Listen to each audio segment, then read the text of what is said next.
Olá, alguma vez na vida você já teve a sensação de que Deus te abandonou, de que ele deixou você passar por um sofrimento difícil, parecendo que nem ligou para a sua dor?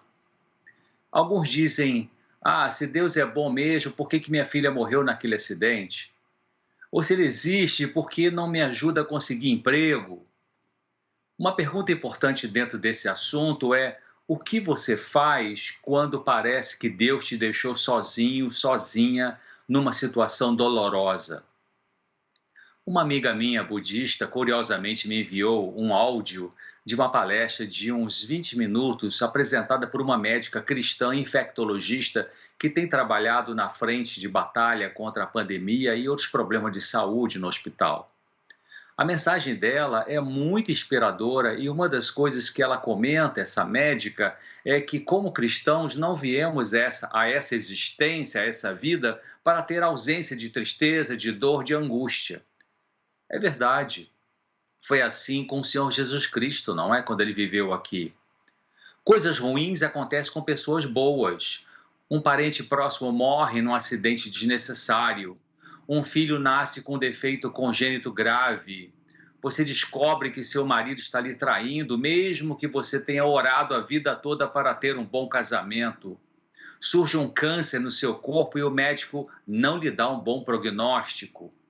Você pode pensar: Deus é bom mesmo quando já tem 5 anos que estou procurando uma pessoa para me casar? Outra pessoa pode falar assim: mas Deus é meu amigo, será que é? Se depois de 25 anos de casado, a minha esposa pediu o divórcio e aparentemente parecia não ter complicação conjugal? Podemos ter dois tipos de crença. Um tipo é a crença racional e intelectual. A outra é a crença emocional. Uma coisa é crer em Deus com a razão e outra é crer nele com a emoção, com o sentimento. Uma coisa é pensar que Deus é bom, a outra é sentir que ele é bom. Nem sempre esses dois tipos mentais de crer andam juntos. Pode ocorrer em nossa mente que, em certo momento, ao pensarmos sobre alguns problemas da vida, surge em nossa consciência um rápido pensamento de revolta contra Deus. Você já experimentou isso? Não tenha medo disso. Não precisa fugir desse pensamento. Pelo contrário, traga-o, coloque sobre a mesa da consciência, pense nele, veja o que ele diz. Isso ajudará a entender melhor o que pode estar em contradição em sua mente quanto a pensar que Deus é bom, mas sentir que ele não é bom.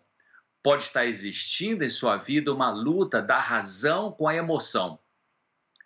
Você pode estar cantando na igreja, na sua igreja, por exemplo: Deus é tão bom, Deus é tão bom, e vir em seu pensamento alguma coisa de revolta contra ele. Ali na igreja você canta, fala para as pessoas como Deus é bom, mas ao voltar para casa, ao estar sozinho, sozinha, ao ser bem honesto com você mesmo, você pode sentir-se solitário na vida, como se Deus tivesse abandonado. Muitas pessoas religiosas acreditam que se Deus realmente cuida, a vida será mais fácil. Os problemas desaparecerão e elas conseguirão o que desejam. Mas se olharmos atentamente para os ensinos bíblicos, não é isso que Deus prometeu.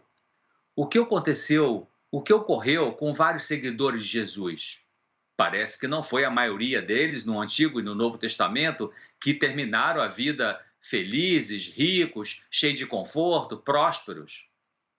Precisamos entender mais profundamente que problemas, doenças, tragédias não são evidência de que Deus não cuida de nós. João Batista teve a cabeça decepada.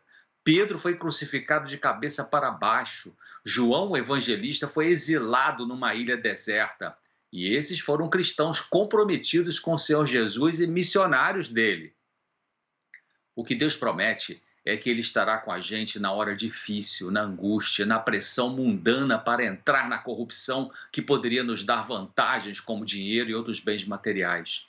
O que ele promete é nos dar sua paz nos momentos conturbados.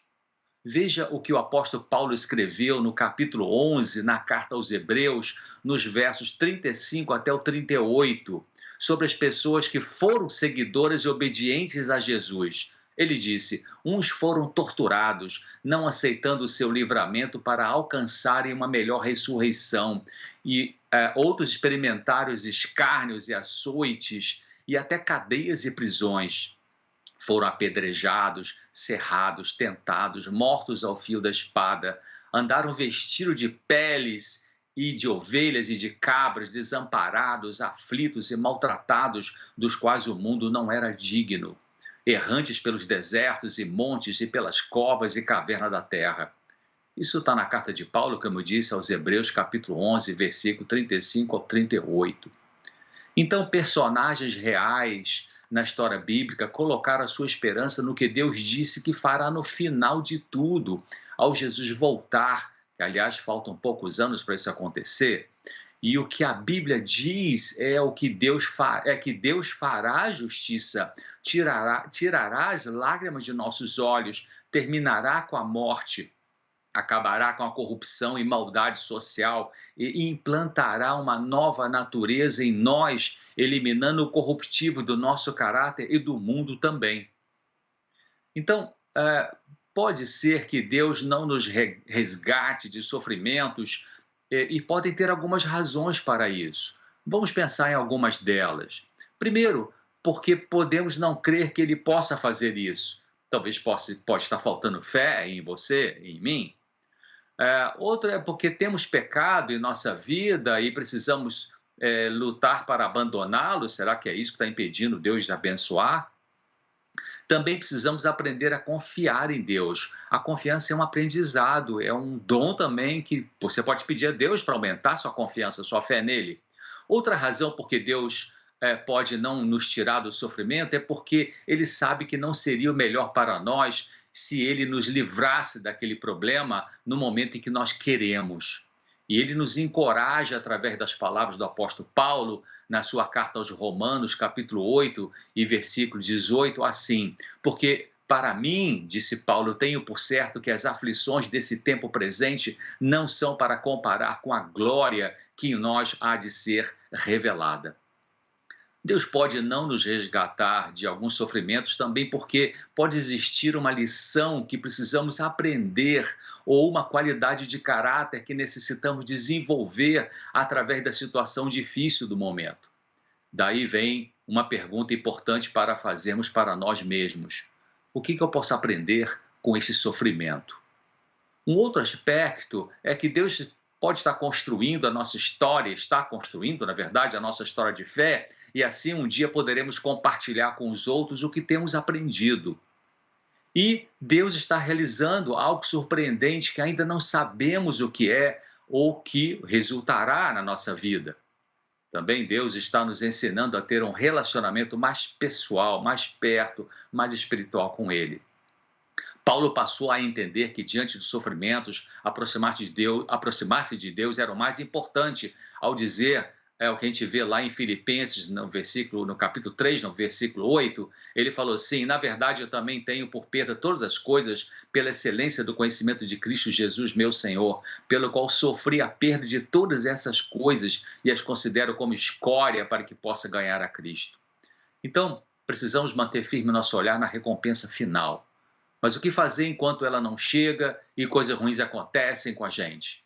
Não existe uma fórmula que sirva para todos nós. Algumas coisas que podem ajudar são: não tenha medo de fazer algumas perguntas para Deus diante do seu sofrimento. Homens e mulheres de Deus na Bíblia fizeram isso. Moisés questionou Deus, conforme podemos ler em Êxodo 5, 22 e 23. Davi também fez isso no Salmo 42, verso 9 e 10. Marta, irmã de Lázaro, disse a Jesus: Senhor, se o Senhor estivesse aqui, meu irmão não teria morrido. Sentir-se abandonado ou questionar Deus, não com arrogância, mas com humildade no meio da dor, não significa que você não acredita nele. Então descanse. O mundo parece mais escuro quando estamos fatigados. É possível ver as coisas um tanto diferentes após algum descanso. Lembre-se mesmo que Deus te ajudou em provações no passado. O que é bom passa, mas o que é ruim também passa. Deus também vai te livrar dessa dor. E, finalmente, compartilhe sua dor com alguém de fé, alguém ético em quem você confia e que sabe ouvir, porque isso alivia.